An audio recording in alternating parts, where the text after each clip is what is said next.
Je n'ai jamais été très attachée aux anniversaires. En grandissant, ils étaient plus un rappel de calendrier qu'une véritable célébration, juste un jour de plus où la maison vibrait au rythme des priorités des autres. Mais fêter mes 30 ans avait une saveur différente. Pas parce que j'attendais un gâteau ou des cadeaux, mais parce que j'avais besoin de savoir si quelqu'un s'en souvenait, ne serait-ce qu'une fois. Alors j'ai organisé quelque chose de simple, un petit coin tranquille dans un bar local à South Austin. Rien de sophistiqué, juste une guirlande de lumière jaune et chaleureuse. J'avais apporté un gâteau Red Velvet que j'avais commandé dans une boulangerie que j'aimais bien, ainsi que quelques photos d'enfance imprimées sur du papier brillant et scotchées au mur de briques derrière la banquette. Je me suis dit que s'il voyait la photo de moi à 4 en tenant ma petite sœur Courtney dans les bras, ou celle du road trip d'été où maman Aileen avait écrit au dos « Notre fille courageuse », peut-être qu'il se souviendrait. J'ai envoyé une invitation à chacun d'eux, Aileen, ma mère, Denny, mon beau-père depuis 22 ans, Courtney, ma demi-sœur, de 5 ans ma cadette, toujours la préférée dans chaque pièce, et Zach, mon demi-frère, le petit dernier que tout le monde appelait encore « petit homme », même dans la vingtaine. J'avais formulé le message avec douceur, pas une exigence, juste un « j'aimerais vous voir si vous êtes disponible ». Je suis arrivée en avance et me suis assise à la table la plus proche du bar, là où la lumière était tamisée et douce. Le barman, un homme d'une 40aine d'années aux yeux bienveillants, m'a demandé si j'attendais quelqu'un. J'ai souri et dit oui, même si, au fond, je n'en étais pas certaine. À 19h15, toujours aucun appel, aucun message. Je regardais la porte chaque fois qu'elle s'ouvrait, prête à sourire, au cas où, mais les visages ne correspondaient jamais. À 20h, le gâteau était toujours intact, les cartes de remerciement posées à côté, encore scellées. J'ai bu une gorgée d'eau, puis une autre.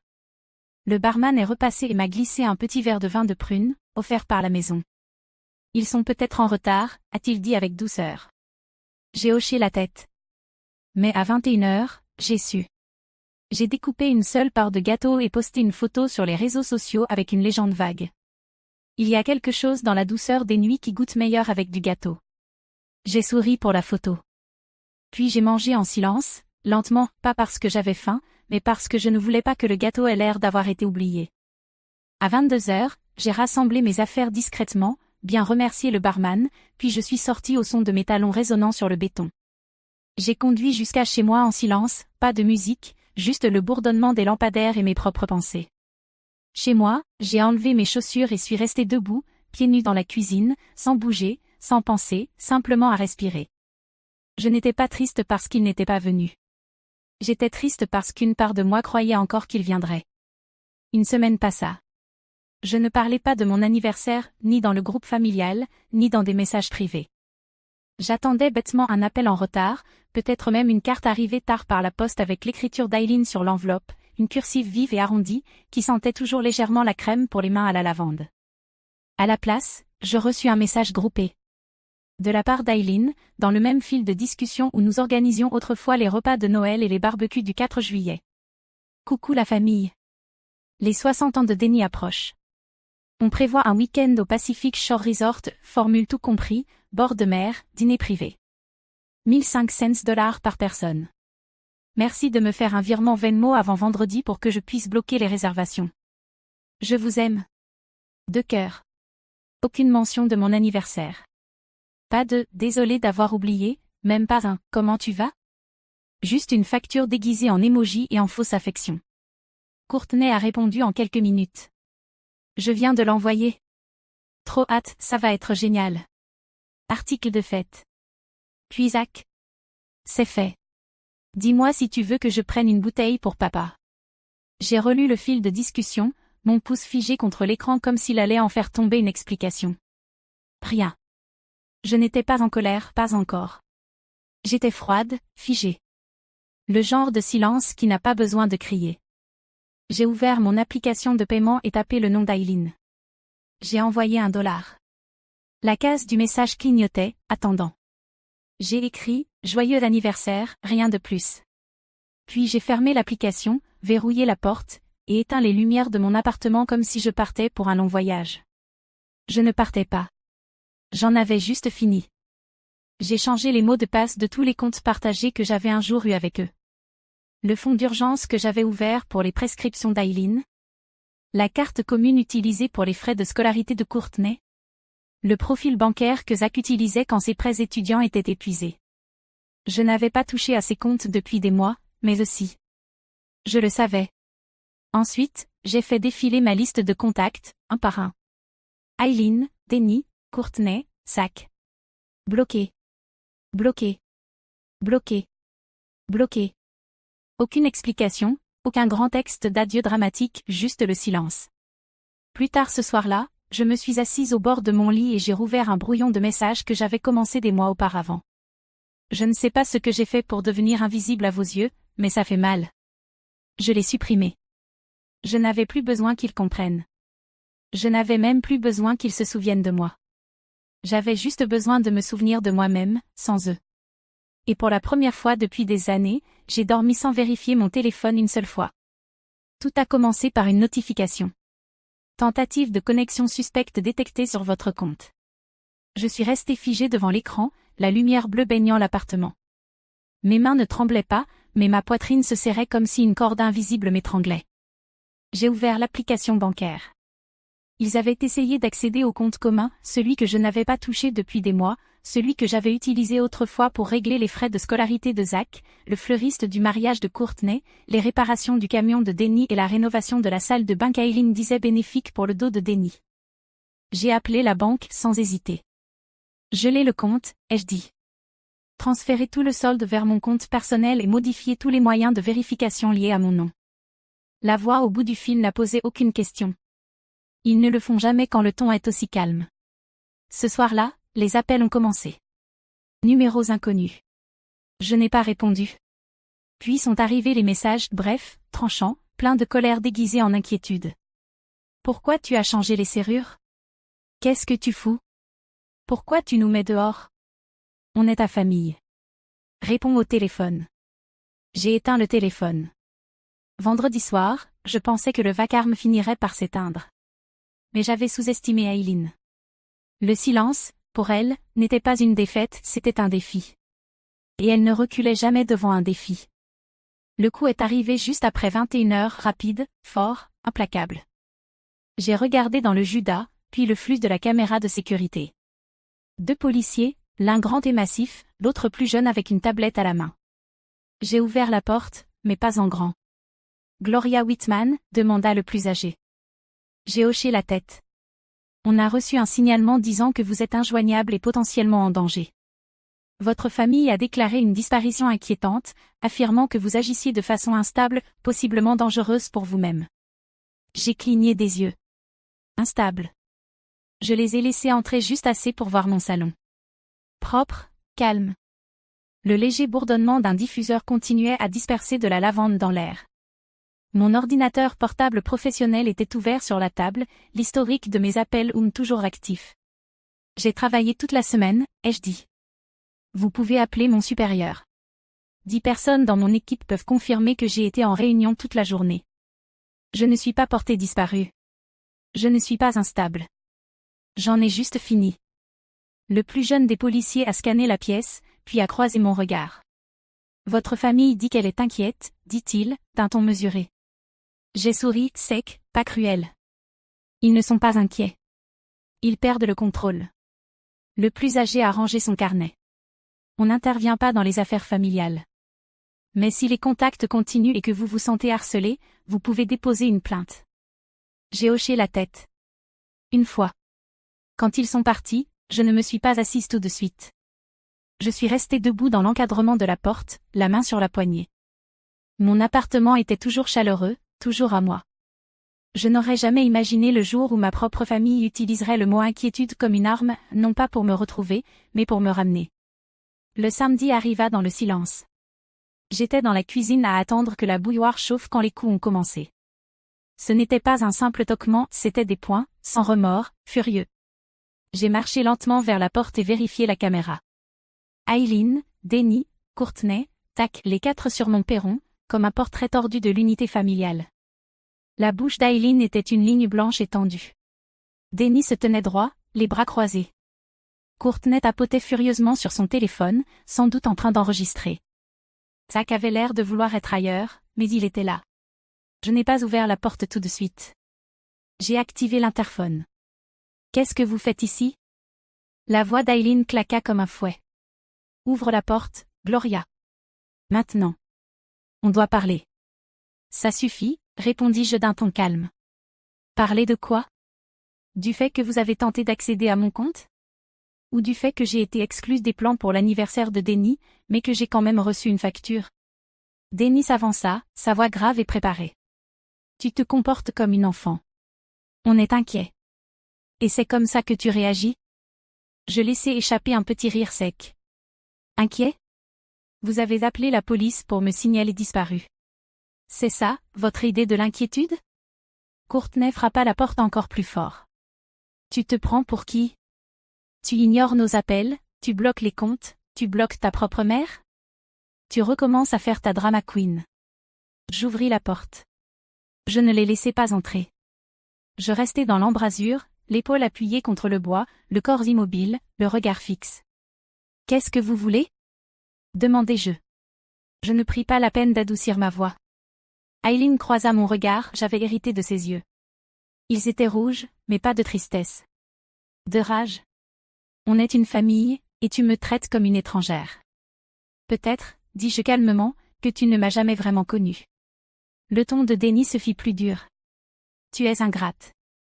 On t'a élevé. On t'a nourri. On t'a tout donné. Je fis un pas en avant, la voix basse. J'ai commencé à travailler à 16 ans. J'ai payé ma voiture, mes études. J'ai obtenu mon diplôme sans emprunt parce que j'ai cumulé 2 boulots. J'ai payé le mariage de Courtney, le diplôme de Zach, et votre deuxième hypothèque. Qu'est-ce que vous m'avez donné, à part des obligations et du silence? Aileen explosa. Et les nuits où je restais éveillée à m'inquiéter pour toi? Les cartes de crédit que je maxais à chaque Noël pour que la maison ait l'air chaleureuse? Et maintenant, tu balances tout ça à la poubelle pour un anniversaire? Pas pour un anniversaire, rétorquai-je plus sèchement. Pour une décennie de résistance. Chaque fois que j'avais un peu d'avance, vous aviez une nouvelle urgence. Chaque fois que je disais que j'étais fatiguée, vous répondiez, on l'est tous. Chaque fois que je demandais un peu d'espace, vous appeliez ça de l'abandon. Courtney ricana. Tu joues toujours la martyre. T'as de l'argent maintenant, et tu nous traites comme des parasites. Je hochai lentement la tête. Je ne suis pas la seule à avoir galéré. Mais je suis la seule qu'on a exploitée tout en appelant ça de l'amour. Denny tenta une dernière fois, son ton baissant comme une tentative de paix. On veut juste que tout redevienne comme avant. Les familles se disputent.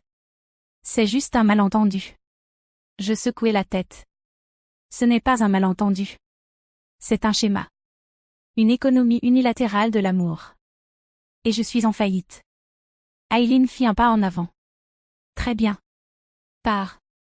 Mais ne reviens pas pleurer quand tu seras seule et sans issue. Je ne sciais pas.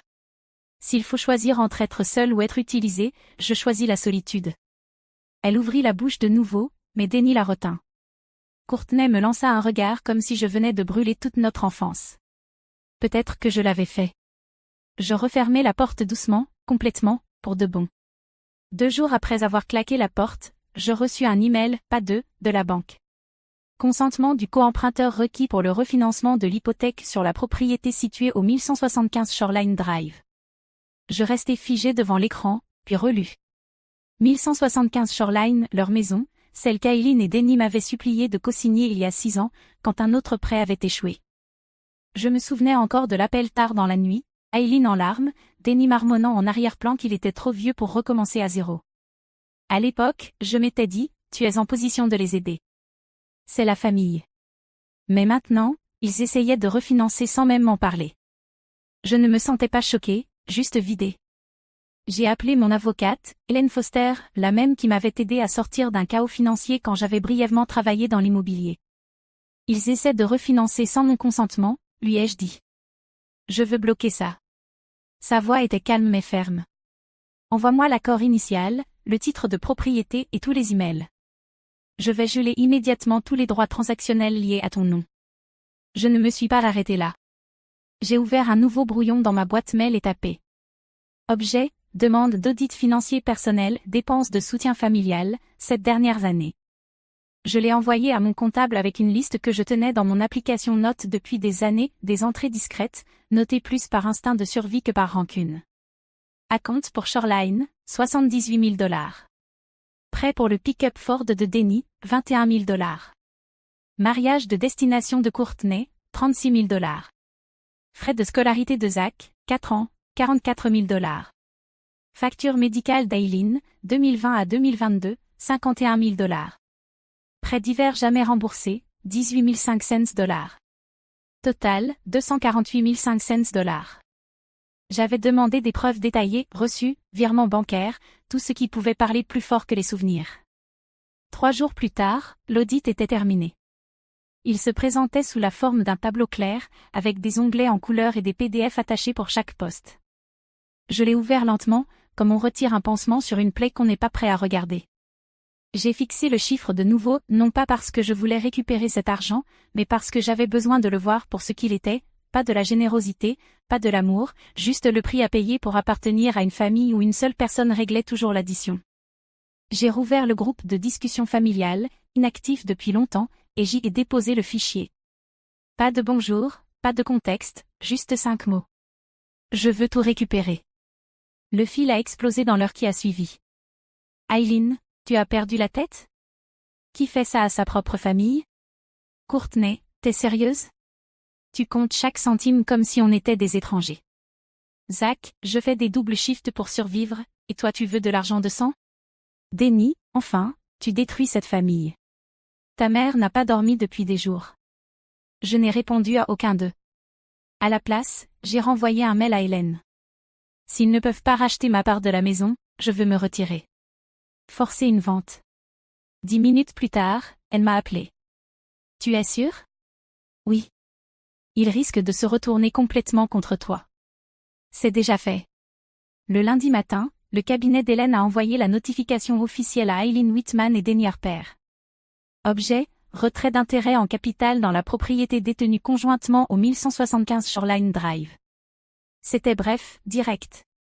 S'ils ne pouvaient pas racheter ma part, nous engagerions une vente forcée. Leur réaction est arrivée plus vite que je ne l'aurais imaginé. D'abord un message de Courtney. Tu vas vraiment renvoyer maman dans ce vieil appartement miteux d'avant? T'es pas juste froide, Gloria. T'es cruelle. Je n'ai pas répondu. Ils m'ont traité d'égoïste, moi, la fille qui avait envoyé de l'argent tous les mois sans qu'on le lui demande, qui avait payé tout, des manuels de Zach aux implants dentaires de Denny. Et maintenant, parce que je voulais retirer mon nom d'une maison où je n'avais jamais vécu, j'étais devenue la méchante. Ce soir-là, le seul message qui m'a fait hésiter est venu d'Aileen. Gloria, si tu fais ça, on perd tout. La maison sera vendue. Je n'ai nulle part où aller. Tu es vraiment sans cœur? J'ai posé le téléphone doucement. Je n'étais pas sans cœur. J'étais lucide. Pour la première fois depuis des années, je savais que si je n'allais pas au bout, je retomberais dans mon ancien rôle, celle qui pourvoit, celle qui apaise, celle qu'on sacrifie. Puis le silence est venu. Une semaine entière sans aucun mot de leur part, même pas Courtney, qui ne laissait jamais passer un moment de drame sans le publier. Mais ce silence-là ne ressemblait pas à une reddition.